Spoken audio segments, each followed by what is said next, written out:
Bonjour, on est le 28 mai 2020 et je vous propose ici une primitive à calculer qui est la coséquente de dx.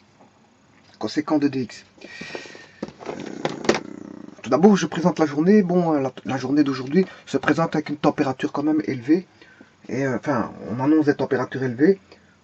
Bon, et on va vers les 30 degrés. Pourquoi pas? En ce 28 mai, on approche de juin. Ceci étant dit, on va calculer cette primitive ici de coséquente qui a déjà été établie bien sûr par deux autres méthodes et ceci en est la troisième. Voilà. Donc, on va calculer la primitive de ceci. Primitive de coséquente, c'est égal à la primitive de l'inverse de sinus x. C'est égal à l'inverse du sinus x.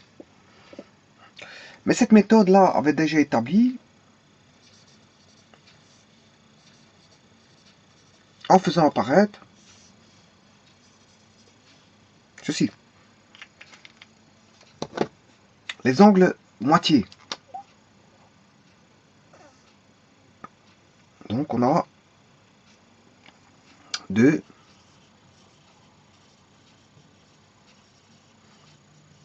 voilà. Donc on a fait apparaître les angles moitiés. Et là on avait 1.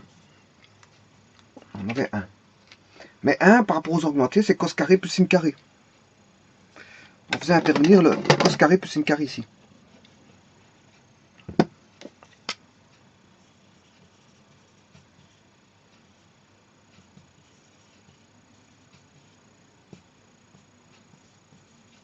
Dx. Bon, et ça c'était la première méthode qui était établie. Et on se retrouvait avec quoi? Avec des cosinus et des sinus. On simplifiait. On simplifiait les sinus et les cosinus. Cette méthode-ci, que je vais voir maintenant, elle est plus ou moins similaire. Elle est très rapide. Très rapide, dans le sens où ceci, je vais le faire passer ici. Ça revient au même. Il n'y a rien qui change.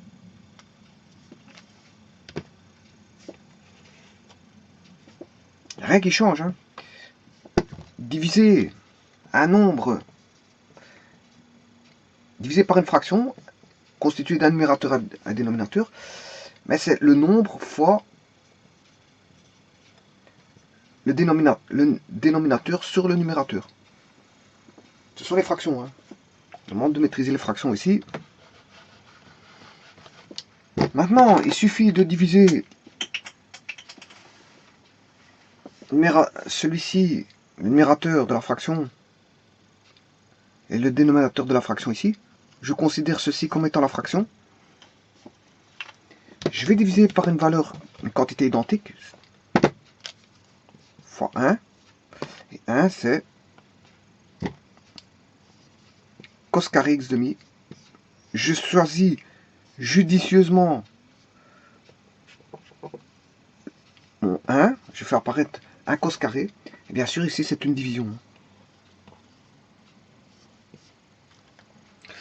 En faisant ça, on simplifie celui-ci et le carré ici. Et reste sinus x sur cosinus x. Et vous avez compris que c'est la tangente de x demi.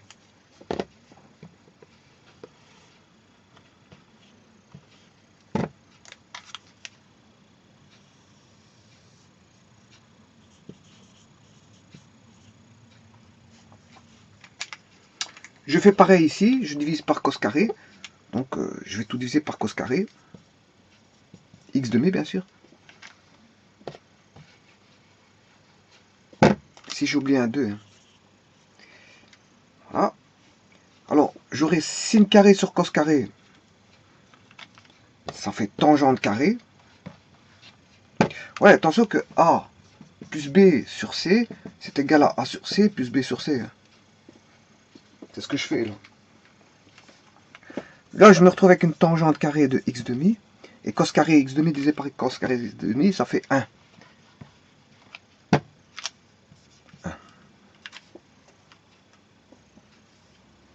Je vais le remonter au numérateur. Voilà, le tour de passe-passe est là. Et comme ça, je me retrouve avec un 1 plus tangente carré, bien sûr, x demi, au dénominateur, au numérateur. Voilà, dx. Donc, ça revient à primitiver ceci. Primitiver ceci, ou primitiver ceci, c'est vraiment la même chose.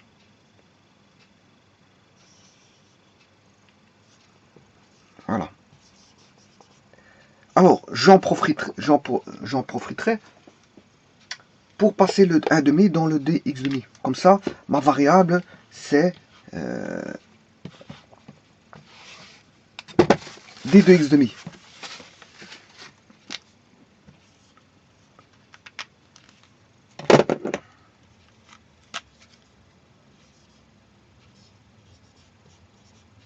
Voilà. Et maintenant, je peux commencer à primitiver, sachant que on retrouve ceci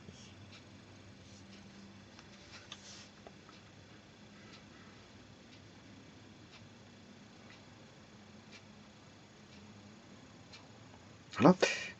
Je peux appeler ça U, hein, si vous voulez. Ouais, comme ça. Bon, je peux appeler ça U. U. X demi, je peux l'appeler U. C'est pas un problème. Je peux faire un changement de variable. Hein.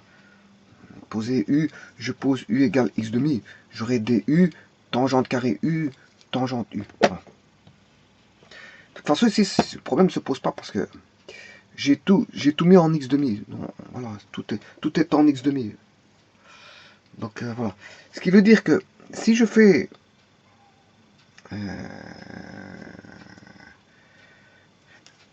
si j'appelle ceci V, eh bien on voit ça c'est la différentielle de celui-ci.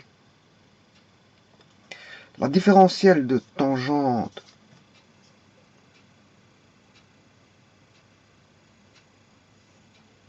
U,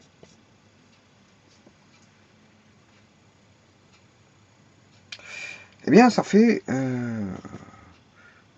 différentielle de sinus U sur cosinus U. Ce qui fait cos carré U, sinus U fois la dérivée de sin, c'est cos, cosinus U, fois le G qui est cosinus U, moins f qui est sinus U, fois la dérivée de G qui est au dénominateur. F et G sont au numérateur. Hein. Bon, F c'est le numérateur et G c'est le dénominateur. Hein. Le F c'est le numérateur et G c'est le dénominateur. Quand je dis F et G, c'est numérateur, dénominateur. Donc là, c'est F sur G dérivé, c'est F' dérivé du numérateur, c'est cosinus. G qui est cosinus, moins F qui est sinus, fois la dérivée de cosinus qui est moins sinus. Mais moins par moins, ça fait plus. Et on se retrouve avec cos carré plus sin carré. Et cos carré plus sin carré, ça fait 1. Et on se retrouve avec 1 sur cos carré. Ouais, mais 1 sur cos carré, c'est 1 plus tangente carré. Hein. 1 sur cos carré, c'est 1 plus tangente carré. Hein. 1 plus tangente carré, c'est 1 plus sin carré sur cos carré, c'est égal à cos carré, sin carré, plus cos carré, c'est égal à 1 sur cos carré. Donc ceci, c'est 1 sur cos carré. Ou inversement. Ou inversement. Inversement, 1 sur cos carré, c'est égal à sin carré plus cos carré sur cos carré, ce qui fait tangente carré plus 1. Sin carré sur cos carré, ça fait tangente carré. Cos carré divisé par cos carré, ça fait 1. Donc, qu'est-ce que ça veut dire par là? Ça veut dire que ceci n'est tout autre que la différentielle de tangente de x demi. Le tout sur x demi. Le tout sur tangente de x demi. Et là, on a dv sur v. Hein, dv sur v, qui vaut ln de v. ln de tangente x demi, en valeur absolue, pouce constante, bien sûr dans son domaine. Hein. dans son domaine. Bon, mais ici, justement, le domaine, c'est R sauf ce qui va donner 0. Hein. Parce que justement, là, je peux tout rentrer. Hein. Aussi bien du plus que du moins. Donc, elle est définie ici sur R sauf 0. Là, elle est définie sur R sauf 0. Quand est-ce qu'elle va donner 0? Ben, quand x vaut 0, la tangente de 0, 0 sur 2, ça fait 0, tangente de 0, ça fait 0.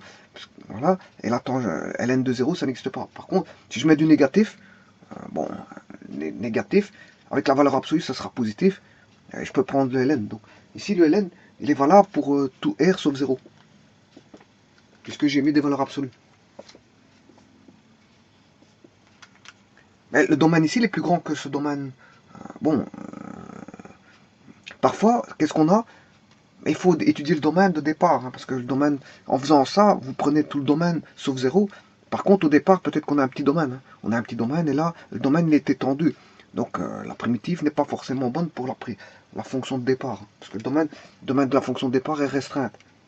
En fait, ici, c'est un prolongement, si vous voulez. On a fait un prolongement. Sur R, le problème, c'est qu'on ne prend pas le 0. Voilà, je vous remercie.